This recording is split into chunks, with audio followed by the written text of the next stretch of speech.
eu já iria satisfeito para casa. Estou tremendo da presença de Deus que tem neste lugar. É muito bom sentir isso. É muito bom estar aqui com os irmãos. É bom demais trazer a palavra de Deus. É uma responsabilidade.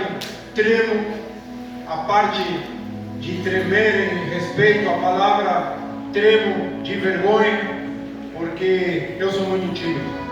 E todos sabem que eu sou. Eu tento não ser, mas eu sou. E sei que alguns se surpreenderam por eu ser irmão do pastor, sei que eu pareço ser filho, mas amém? Que Deus abençoe a todos. Te amo.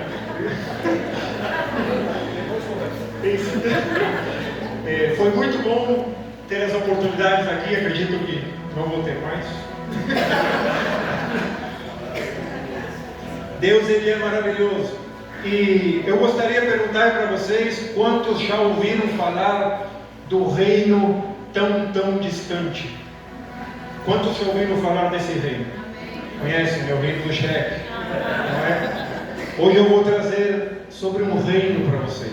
Aleluia. E chama-se o reino do contrário. Aleluia! O reino que tudo é o contrário do que a gente pensa, do que a gente imagina. Hoje em dia a sociedade, o mundo aí fora tenta nos impor goela abaixo costumes, tenta nos impor, pastor, goela abaixo modas, tenta nos impor goela abaixo ideologias, formas de pensar, nos quais muitas vezes a gente pensa que falar o que é certo, você pode ir preso. Falar aquilo que agrada a Deus, ou aquilo que é lei de Deus, é errado.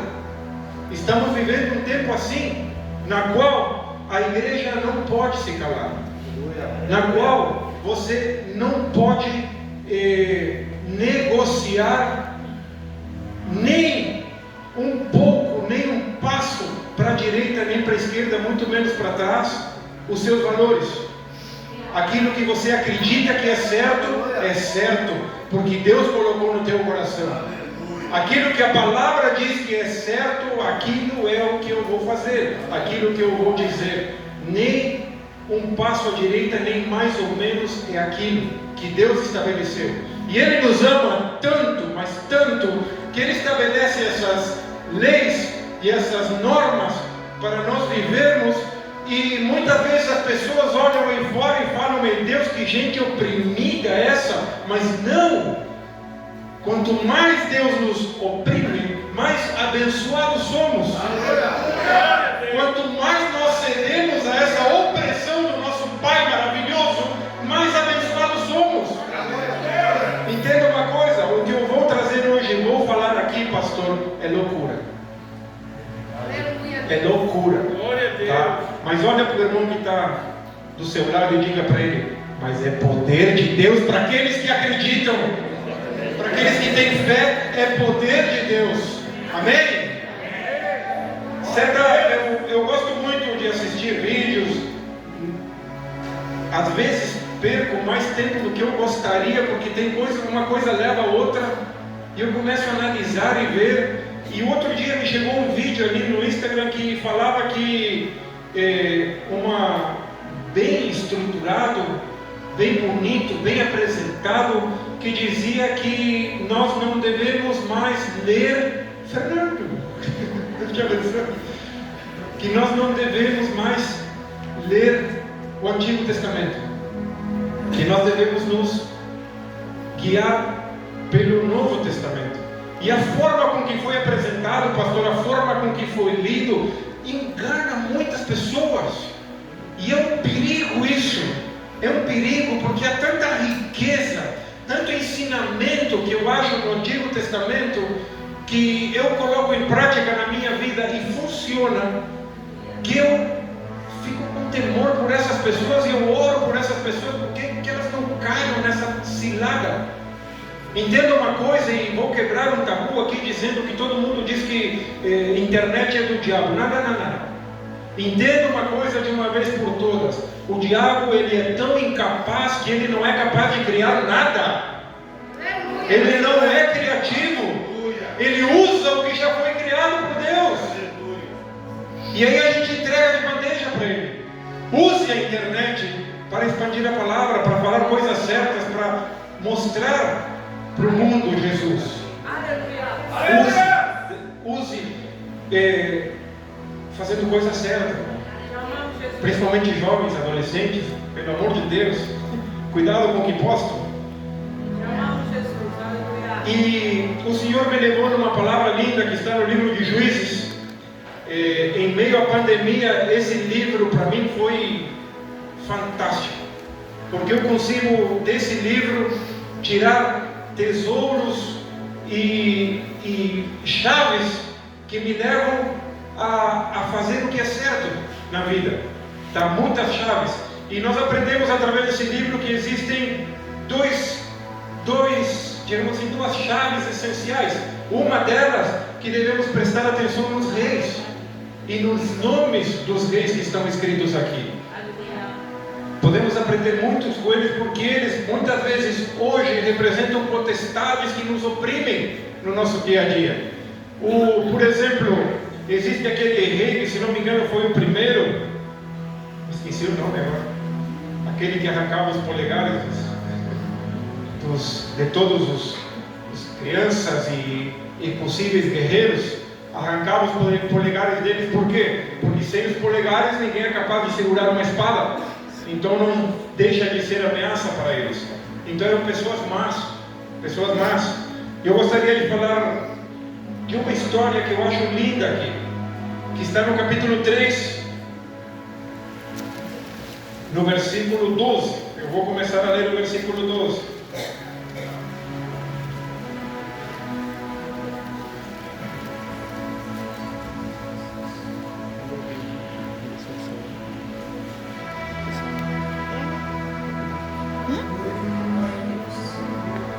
Amém? Porém, os filhos de Israel tornaram a fazer o que parecia mal aos olhos do Senhor. Então, o Senhor esforçou a Eglon. Em outras palavras, vai dizer: o Senhor deu a Eglon, rei dos Moabitas, contra Israel, porquanto fizeram o que parecia mal aos olhos do Senhor. E ajuntou consigo aos filhos de Amon e os amalequitas, e foi e feriu Israel. E tomaram a cidade das palmeiras, e os filhos de Israel serviram a Eglon, rei dos Moabitas, pastor, 18 anos. Amém? Guarda esse número. 18 anos serviram os Moabitas. O reino do contrário é um reino onde quando você quer ser alguém, você precisa servir. Quando você quer ser mais, você tem que ser menos. Quando você quer vencer na vida, você precisa se humilhar. O reino do contrário, onde Deus escolhe os improváveis para confundir os sábios. Aleluia! Esse é o reino do contrário. Amém? E assim foi nos dias de Eglon. Tá? Porque o mundo, hoje em dia, ele segue um caminho de aparências. Tá? Principalmente os jovens estão sendo muito atacados por esse mundo de aparências. Por quê? Porque se você não cede à moda, porque se você não cede ao que eles querem, você não fica fora do círculo, você não pertence. Muitas vezes nós somos confrontados no nosso trabalho, onde nós estamos, no colégio, em qualquer lugar, somos confrontados que se nós não atuamos de uma certa forma, nós não pertencemos a esse meio. E aí parece que o mundo nos obriga a fazer o que eles querem. Amém? Vamos ver o que significa a palavra Eglon. Eglon, ela significa bezerro ou touro redondo ou roliço. Isso é um símbolo de orgulho, ostentação e vaidade. Vocês percebem como esse espírito atua hoje em dia aí fora, e o mais triste, dentro da igreja? O espírito de vaidade, orgulho e ostentação, onde quanto mais eu aparento, mais parece que eu tenho. Fico querendo ostentar algo que na verdade eu não tenho, que é a essência, que é aquilo que nos dá tudo aquilo que nós temos. Amém? Isso representa um sistema humano cheio de aparências, mas vazio de Deus. Aparentam ser alguma coisa, mas na realidade são vazios de Deus. Não tem Deus no seu interior. Israel, ele colheu o fruto da sua desobediência por 18 anos. Se você vai ler o livro de Juízes, é uma gangorra. Se você vai ler todo o livro, a história do povo de Israel, desde o início lá com Abraão, você vai ver que é uma gangorra. Eles obedecem, está tudo bem, fazem o que Deus manda, está tudo bem, desobedecem, caem. Se arrependem, Deus vem, manda um libertador, sobe de novo. E assim vai, sempre. E assim é com nós. Assim é a nossa vida. Eu vi uma vez um filósofo falar que a vida é um oásis com lapsos de desertos. Entende? Mas eu vou dizer para vocês, a vida é um deserto com lapsos de oásis. A gente tem lapsos que estamos bem, e lá vem de novo a batalha, e lá vem de novo a batalha. A diferença é como nós enfrentamos essa batalha, e aí entra o reino do contrário, que nós já vamos chegar nisso. O reino do contrário, ele começa quando eu deixo de viver para impressionar o mundo e passo a viver para agradar a Deus. Quando eu deixo de viver para impressionar o mundo, porque eu me visto melhor, porque eu faço as coisas melhor, porque a juventude hoje está muito nessa onda de filme de terror, de rock pesado, eu dou um conselho para vocês: caiam fora. Caiam fora dessa. Assim como eu dou um conselho, cair fora do namoro cedo, caiam fora disso. Não entrem nessa vertente, porque é muito perigoso. É muito perigoso. Então, quando nós deixamos e abrimos mão daquilo que nós realmente queremos para servir a Deus, as coisas começam a acontecer. As coisas começam a fluir. Quando nós abrimos mãos daquilo que nós gostamos para fazer a vontade de Deus, as coisas começam a fluir. Amém? Vocês estão me assustando. Estão me olhando com os olhos aí, mas calma, que o sapato vai apertar. Agora está light. Glória a Deus. Sabe por que isso acontece? Porque o Senhor, Ele não vê como o homem vê. O Senhor, Ele não olha para a aparência. Então não adianta você pintar de pompom, de pomposo, de andar de pontinha de pé, flutuando, quando na verdade você na sua secreto anda pecando, anda mentindo, anda fazendo negócios que não é para fazer, anda passando a perna nas pessoas. Aí o Senhor vê. O pastor não vê, os irmãos não vê. Os irmãos e os pastores tiveram de gravatinha, tiveram de entrar bonitão, tudo. Mas o Deus que eu sirvo, Ele vê. Ele vê. Amém? Aleluia. O Senhor, Ele olha para o coração. Só Ele sabe o quão pecador eu sou. Vocês não imaginam. Vocês não imaginam. Ele sabe. Ele sabe, Ele me conhece. Só Ele me conhece. E Ele me prometeu que ia cuidar do meu coração. E eu não entrego mais para ninguém, somente para Ele. Amém? A cadeira principal do meu coração é dele. O que eu vejo sobre o reino do contrário é que o reino do contrário, ele rompe o tempo da opressão. O povo de Deus, ele estava sendo oprimido por 18 anos. E agora o bicho vai pegar. Por 18 anos. E os filhos de Israel serviram a Eglon, rei dos Moabitas, 18 anos. Na numerologia bíblica, o número 18, ele está ligado à opressão, à servidão, mas também está ligado a novo tempo, a libertação. É um tempo novo o número 18. Por que eu te perguntei a idade da igreja? Porque é um tempo novo. É um tempo novo. A igreja de 18 anos, ela vai viver um tempo novo. E eu quero dizer para ti uma coisa agora, que todos sabem como eu tenho as profecias, mas eu quero dizer para ti porque Deus me incomodou toda semana sobre isso. 2026, Deus vai te surpreender. Mas presta atenção, vai ficar perigoso. Sabe por que vai ficar perigoso? Porque tamanha intimidade que Ele vai ter contigo, que tu não vai poder viajar sozinho. Ele vai tomar o teu carro com a presença dele, e tu vai ter que parar o carro e perder horas falando em línguas, conversando com Ele, dialogando com o Espírito Santo. Esse vai ser o teu maior prosperidade. Deus, Ele viu esses 18 anos de oração. Deus, Ele viu esses 18 anos de trabalho. Deus viu, Silvano, os 18 anos que vocês passaram. Há um tempo novo se inaugurando na vida de vocês. Isso que vocês estão colhendo é a primeira. É a primeira.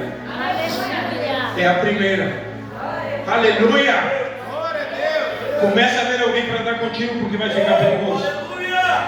Vai ficar perigoso. Aleluia! Aleluia! Em Juízes nós vemos o povo de Deus 18 anos servindo oprimidos. Em Lucas nós vamos ver aquela mulher que andava curvada por 18 anos, até que o Senhor Jesus largou uma palavra e ela foi liberta. Então, eu quero acreditar que há um tempo novo para esta igreja. Há um tempo novo. A chave está virando. A chave está virando. Eu quero dizer para você, se você está magoado com alguém, se você está ferido com alguém, corra e peça perdão, porque o tempo está se acabando, ou você vai ficar de fora do que está por vir. Triste realidade olhar para o lado e ver o seu irmão colhendo, e você só se perguntando: por que comigo não? Porque você não deu passo para pedir perdão. É simples, irmão, pelo amor de Deus. É simples. Mas eu não fiz nada, eu não tenho culpa, não importa. Ceda, vai lá, abraça e peça perdão. Traga de novo, encha de novo essa igreja, meu Deus do céu. E ficar do lado de fora vai perder, então corra para trazer eles de novo. Entenda isso. Há um tempo novo, não se prenda a coisas pequenas.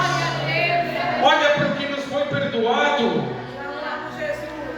A irmã Marinei falava aqui, nós cantando, nós não era nem para estar vivo, gente. Ele nos deu vida eterna. Pelo amor de Deus.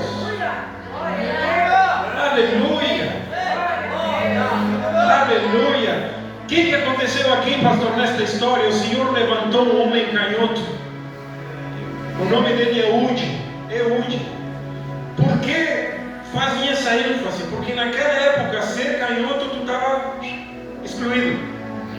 Era excluído porque tu não era apto para a guerra, eles falavam. Então, o homem canhoto era como que fosse deficiente. Não podia ser um soldado. Daí o que ele fez? Ele preparou uma faca, uma espada, mais ou menos assim, tamanho do antebraço, e ele enfiou na perna direita, escondeu debaixo da roupa. Por quê? Porque quando ele entrou no palácio para o evento que estava tendo, revisaram ele do lado esquerdo, porque geralmente tu carregava a espada desse lado, tu puxa a espada aqui e ataca, tá? Só que aqui vai uma para você. Só que o diabo, ele está atacando numa área da sua vida, numa área das suas finanças, mas o Senhor está agindo pelo outro lado. Então deixe de reclamar e comemore, porque algo grande está por vir. Algo grande está por vir. Você acha que está sendo oprimido? Não permita a banha de Eglon te oprimir. Não permita que isso te oprima. Comemore, se alegre, porque Deus está agindo do outro lado. Não é como você pensa, é como Ele quer. Amém? Aleluia! E isso é uma história linda, André, que eu acho que daria para fazer um filme fantástico, porque eu olho essa história e o primeiro que eu lembro do filme Escorpião Rei, da Múmia, Gladiador. Eu lembro desses filmes, amo esses filmes. E eu imagino a cena, depois que todos saíram, Eude vai e fala: eu tenho uma palavra de Deus para o Senhor, para Eglon. E para vocês verem o respeito que havia, que Eglon foi para uma sala sozinho e levou Eude. Olha como Deus prepara as coisas. Eu sei que quando ele entrou ali, levou uma palpada do lado direito, não tinha nada, pode entrar, entrou. Só que quando ele chegou, ele disse: tem uma mensagem de Deus para você. E ele enfia a mão esquerda na perna direita, puxa o seu punhal, enfia aquela faca com tamanha força que o cabo entrou para dentro e a graxa dele cobriu, e ele morreu ali sem ninguém saber que ele tinha morrido. Eude, eu penso num cara como Eude, eu digo, esse cara não tinha nada a perder. Ele não tinha nada a perder, ele confiava em Deus. Ele sabia. Entenda uma coisa: quando Deus levanta as coisas loucas desse mundo para confundir os sábios, é para que uma geração inteira seja salva. Aconteceu com Eude, o improvável, o excluído, o que ninguém dava nada por ele, salvou uma nação inteira da opressão. Por quê? Porque ele usou o reino do contrário. Ele usou o reino do contrário. Isso é fantástico. Deus usa os improváveis para realizar o impossível. E o mais lindo e mais louco disso é que Eude, ele foi sozinho. Era só ele. Mas ele tinha Deus. Então ele tinha mais que todo mundo. Então não se sinta sozinho nessa luta. Não se sinta sozinho nessa batalha. Porque Deus te deu o que você tem e Ele vai cumprir a sua promessa. Acredite nisso.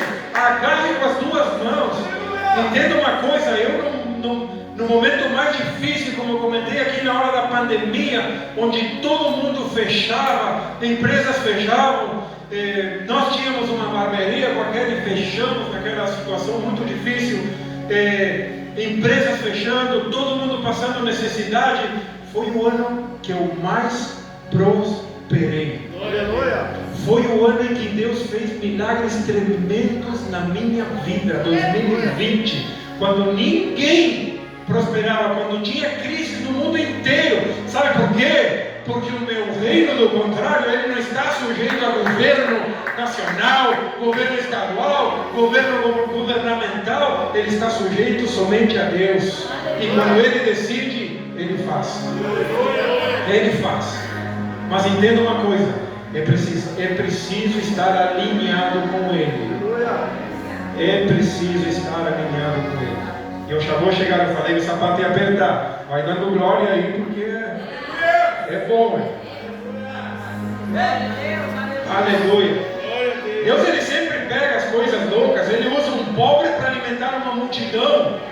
Ele usa um canhoto para libertar um povo. Não tem nada a ver com viés político.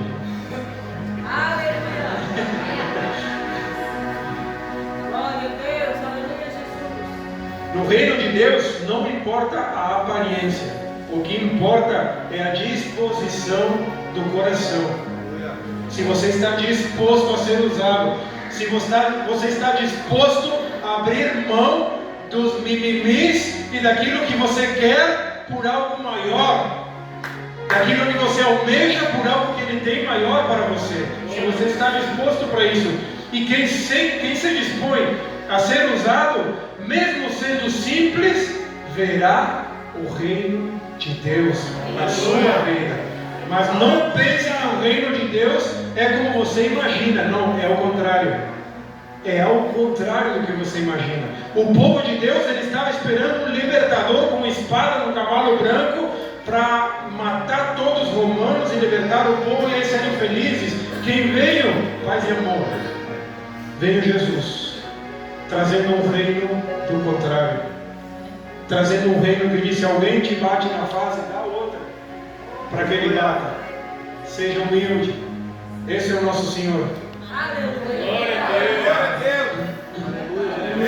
O reino do contrário é o reino onde a fraqueza é força, onde o improvável é o escolhido, onde o oprimido é o libertador. Esse é o reino do contrário. O reino do contrário é aquele quando você diz que não tem mais saída, que não sabe para onde ir, as contas estão vindo, e daí você diz: não, nesse momento de crise eu vou alinhar minha vida, eu vou dizimar e eu vou dar uma oferta, e aí Deus abre as portas como você não se imagina na sua vida. Esse é o reino do contrário. Quando você menos tem, é quando você mais dá. Quando você menos possui, é quando você mais dá. O pastor falou aqui, e eu já ouvi isso de pessoas que me falaram: assim que eu conseguir arrumar as minhas finanças, eu vou dizimar. Eu falei: meu irmão, você não vai dizimar nunca, porque não é assim que funciona. Não é assim que funciona, tá? Funciona quando você dá, quando você não tem. E se tem uma área na minha vida que eu tenho autoridade, é nessa. E eu estou falando na frente do meu líder aqui, e eu dou a liberdade para ele levantar a mão e dizer: pode descer que está mentindo, mas eu jamais deixei de dizimar, e eu passei necessidade. Jamais. O primeiro na minha vida é para aquele que é primeiro na minha vida. Desde que eu me batizei, eu estou falando na frente do Senhor e do Espírito Santo, eu jamais deixei de dizimar. Jamais. Jamais. Foi fácil? Não foi. Está sendo fácil? Não está. Mas isso é prioridade na minha vida, e Ele me surpreende todos os meses. Ele me surpreende. Ele faz algo novo na minha vida todos os meses. E eu vou dar uma chave aqui para você. Funciona comigo? Pode, não sei se pode funcionar com você, mas comigo funciona. Como é que eu faço? Eu dizimo aquilo que eu quero cobrar. Eu dizimo, é um propósito que eu fiz com Deus. Ele não me falou nada, não tem nada a ver com o pede dízimo. Não, isso é tu e Deus. A palavra está sendo ministrada. Tá? Eu dizimo o valor que eu quero receber no mês que vem. E todo mês Deus me surpreende.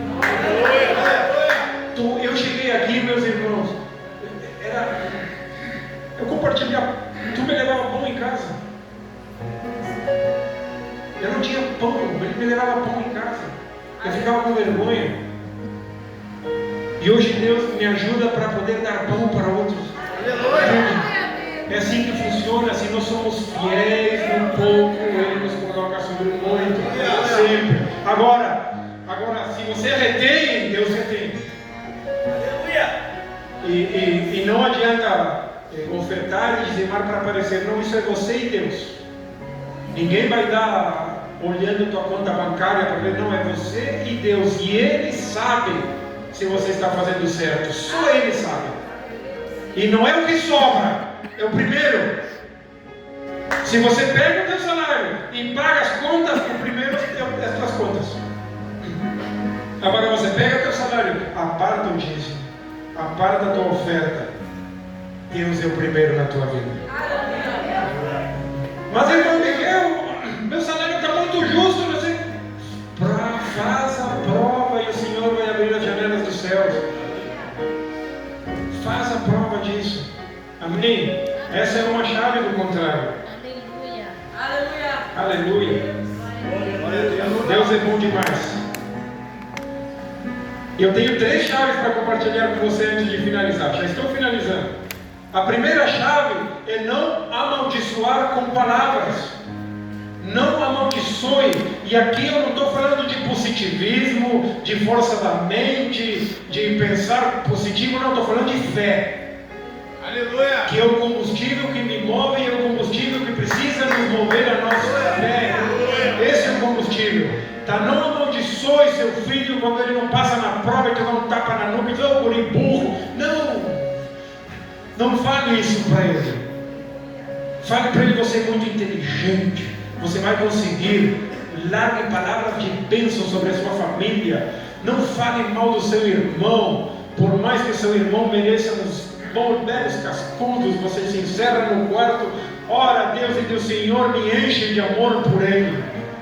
Me enche de amor por ele, por mais que eu queira matá-lo, me enche de amor por ele. E Deus vai te encher de amor por ele. Amém?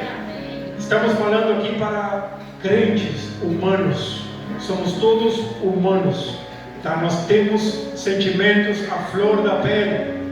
Tá? Não adianta espiritualizar. Eu amo todo mundo. Não, todos temos aquela pedrinha no sapato. Todos temos. Mas Deus mandou amar. E se Ele mandou é porque há uma colheita boa, então eu vou amar. Se Ele mandou amar, eu vou amar. Eu vou ser oprimido por Deus. Houve umas ministrações lindas aqui no culto de jovens sobre liberdade. E a gente deixou bem claro o que é a verdadeira liberdade. A verdadeira liberdade não é você fazer o que quer aí fora. Não é você ter relações sexuais aí fora na hora que você quer, quando te der na telha e quando o corpo pedir. Não é você se drogar, não é você beber, não é você fazer o que quiser com o seu dinheiro aí fora. Não. A verdadeira liberdade é quando você diz que não para tudo isso e tu diz: eu digo sim para Deus. Essa é a verdadeira liberdade, quando você abre mão dos seus vícios e você entrega todos os seus prazeres, todos os seus desejos para Deus, porque não adianta nada eu de boca adorado oferecer a Ele o meu louvor, mas o meu corpo não. Os meus desejos não, os meus vícios eu não entrego. Aí não adianta. Aí o reino do contrário não vai funcionar na tua vida. Amém? Aleluia. O segundo eu falei, que é ofertar no meio da crise. Quando você estiver no meio da crise, quando nada estiver acontecendo na tua vida, corra e oferte, que as portas se abrem. Dentro dos grupos dos Lions, eles entenderam essa chave, que é a maçonaria. Eles entenderam essa chave. Quando a empresa está com problemas, eles procuram uma instituição de caridade para ofertar. Vocês já viram na televisão quando aparece o Lions Club ofertou 20 ambulâncias para o Hospital Celso Ramos? Isso não é porque eles têm um coraçãozinho bom, é porque eles entenderam a chave. Eles estão passando um problema, eles dizem: eu preciso ofertar para que as portas se abram. E, a maçonaria, irmãos, a colheita, independentemente do que você faça, você vai colher, porque é a lei da semeadura e da colheita. É a lei, não adianta. Amém? O que não pode é isso cair no nosso coração e nós começar a adorar como eles fazem. Adorar o dinheiro. Não, eu não vou dar meu dízimo inteiro, eu vou dar um pouco, porque eu não sei o que ele vai fazer com o meu dízimo, que eu trabalhei tanto. O teu Deus é mamon. Aleluia! O teu Deus é mamon, porque você está adorando o dinheiro. Esse é o teu Deus. Aleluia. Eu falei que o sapato ia apertar, não é? E o terceiro, e aqui eu acho o mais lindo. Agora começar a ligar o sapato. Eu acho o mais lindo. A terceira chave para você entender essa reino do contrário é louvar e se alegrar em meio às tempestades. A Dayana está aí, não? Dayana, leva isso para tua cunhada. Louvar e adorar em meio às tempestades. Adore, louve quando você tiver problema, cante, se alegre, dance na presença dele, que isso move os céus e a mão de Deus na tua vida. Amém? Se coloca de pé, igreja. Ministério Louvor, pode passar aqui.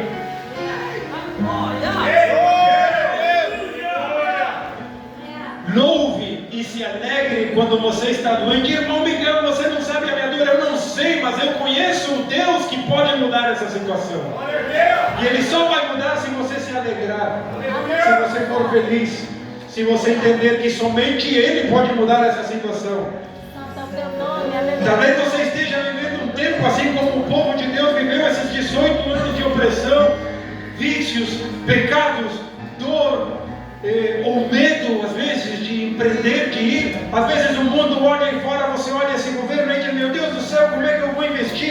te digo uma coisa, o Senhor me manda te dizer, invista, vai, porque quem cuida de ti é o Senhor.